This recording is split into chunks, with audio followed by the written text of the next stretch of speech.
गृह मंत्रालय, महाराष्ट्र शासन यांच्या आदेशानुसार राज्यातील पोलीस ठाण्यांमधील उपकारागृहात ठेवण्यात आलेल्या न्यायालयीन कोठडीतील आरोपींना मोठ्या कारागृहात हलविण्याची प्रक्रिया सुरू झाली असून त्याअंतर्गत राहुरीसह संपूर्ण अहिल्यानगर जिल्ह्यातील न्यायालयीन कोठडीतील आरोपींना नाशिक रोड मध्यवर्ती कारागृहात रवाना करण्यात आले।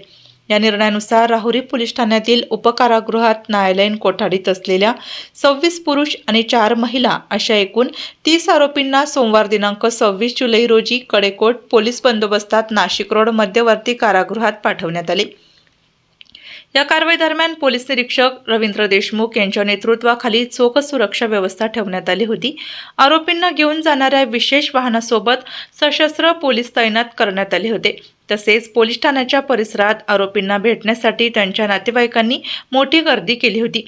गृह मंत्रालयाच्या आदेशानुसार राज्यातील सर्व उपकारागृहांमधील न्यायालयीन कोठडीतील आरोपींना टप्प्याटप्प्याने मोठ्या कारागृहात स्थलांतरित करण्यात येत आहेत।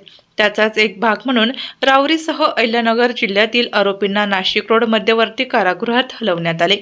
या रवानगीनंतर राहुरी उपकारागृहात सध्या केवळ पोलीस कोठडीतील एकच आरोपी शिल्लक असून न्यायालयीन कोठडीतील सर्व आरोपींना नाशिक येथे हलवण्यात आल्याने राहुरीचे उपकारागृह जवळपास रिकामे झाले आहे।